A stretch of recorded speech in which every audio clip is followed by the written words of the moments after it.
Welcome to NJ Today. I'm John McKeon.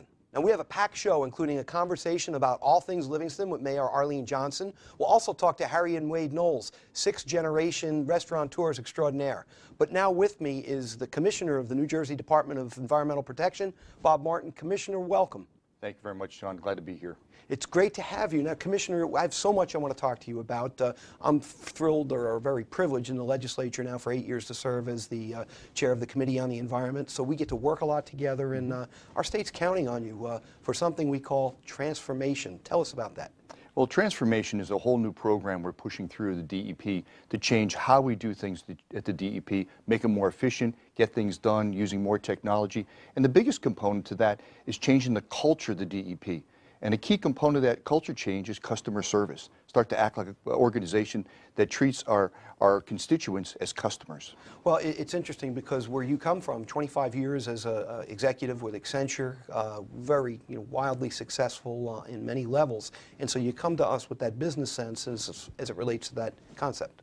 Yeah, I mean, the governor asked me to take this job because of my experience in dealing with large, complex organizations. And the DEP is a very large, complex organization, so we're working with it and working with people. And some of the major components to it are people issues and trying to address that and trying to get people to work better and primarily drive customer service. Well, beyond the culture, which when I say beyond, that would be a great victory if you can make it more user-friendly. There's always, the balance of making certain that in an effort to streamline things, the environmental integrity of your mission isn't affected. What are your feelings in that regard? My number one priority still is, and the governor made sure it's very clear to me that it is to protect the land, the air, the water, and the natural resources of the state. We're not backing off on that in any way, shape, or form. We're still going to keep the environmental standards we have. Those are going to continue to stay there. I'm going to protect those the entire time. But there are better ways to do things and more efficient ways of doing things. So we're going to work on the efficiency and get rid of some of the complexity around some of the rules and the laws we currently have in place. Let me throw a couple words at you, and then you'll react to them. Barnegat Bay. Barnegat Bay, right now, we're putting together with the governor an overall plan to address the issues with the Barnegat Bay. As you know, the Barnegat Bay is dying, and you've been a big advocate for fixing that Barnegat Bay. And so we're putting together an overall comprehensive plan to address everything from fertilizer, nutrients, compaction issues, and trying to look at the overall health of the bay over the long run. So we're putting together that long-term plan. We plan to come out with that before the end of the year. A priority, Commissioner? It's an absolute priority. It's one of our top priorities right now. People at home might not know LSP, so the Licensed Site Professional Act and cleaning up our backlog. Yes, the Licensed Site Professional Remediation Program is absolutely critical to cleaning up the sites in the state. There are 20,000 contaminated sites in the state of New Jersey. We're an industrial state that goes back, industrial age, for over 100 years. So a lot of these sites have been contaminated for a long time. The governor's priority and my priority is to get through and clean up those properties. Cleaning up those properties does two things. One, besides the environmental benefit of it all, it also becomes rateable properties for cities and towns. It becomes productive land that we can put industrial sites on and commercial sites on going forward. A couple of those green jobs we talk about too, because people have to effectuate the cleanup. There are a massive number of jobs that comes with that. And what we're seeing already is some major successes. We have large corporations, especially big oil companies, stepping forward and opting into this program with 200, 300, and 400 sites in one fell swoop. So the program out of the blocks is being very successful. The Highlands, what are we going to do in the long term as it relates to preserving that land and our water source? Right now, we're working with the governor to put forward a plan. The governor's asked to put forward an overall assessment of the Highlands, what's happened, what's good, and what's bad. As the governor has continued to talk about the Highlands, he continues to talk about some of the unfairness that's occurred in the past with taking of land from a lot of landholders up there. They were promised compensation for that land. That compensation never came through. So we're trying to solve that issue, but at the same time preserve a lot of that land which does protect the watershed. So it's finding that balancing act. So we're working together to put together a full plan for the governor. Now, I promised I wasn't going to get into a debate with you on the compensation piece, but let's talk about sources of funding for open space to begin with. I mean, right now, as you know, we still have the $400 million that was passed in 2009 in that Bond Act. So we've got that money to use for the next couple of years.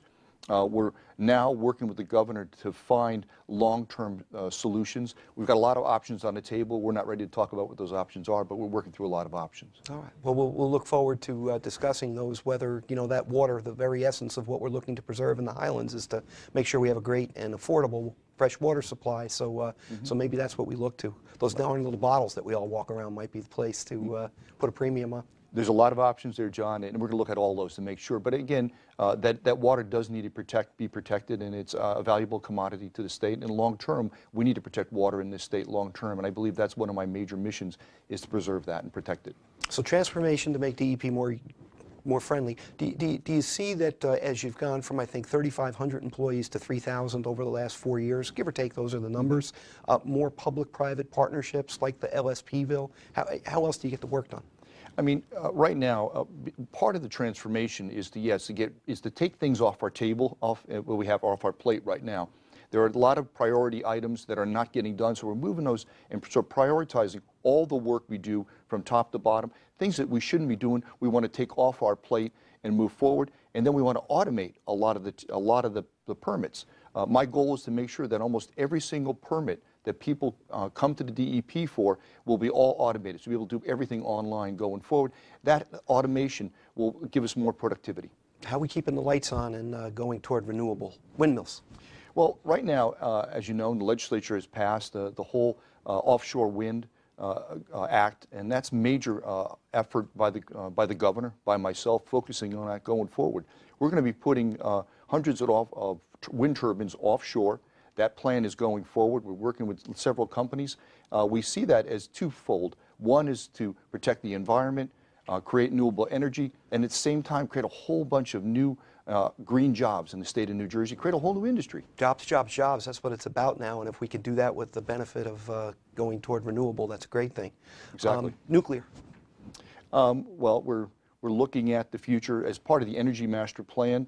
That Energy Master Plan will have to address nuclear in the future. Right now, 50% of electricity in the state is produced by our nuclear power plants, and part of the Energy Master Plan is going to have to address that, and we're talking that over with the governor now.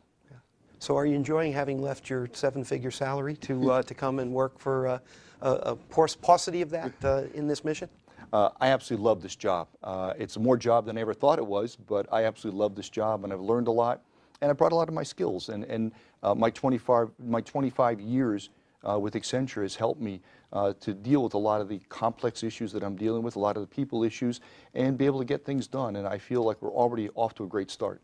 Well, Commissioner, I know it's my pleasure, as a Democrat, to work with you as a Republican and a Republican administration, certainly as to this component of the mission. It's something that the entire state counting on us for, and hopefully we'll both move with some wisdom as we proceed with that mission on a going forward basis. Thanks for being here, and thanks for what you're doing for our state. Great. Thank you very much, and I enjoy working with you and other legislators on a lot of environmental issues, and it's been great. Thank you very much. Commissioner Martin, thank you again for being with us, and we look forward to working together very closely in the future. Now, up next, Livingston Mayor Arlene Johnson, and later, the best restaurateurs in the state are here, the Highland Pavilion, the Manor, the Pleasantdale Chateau. Need I say more?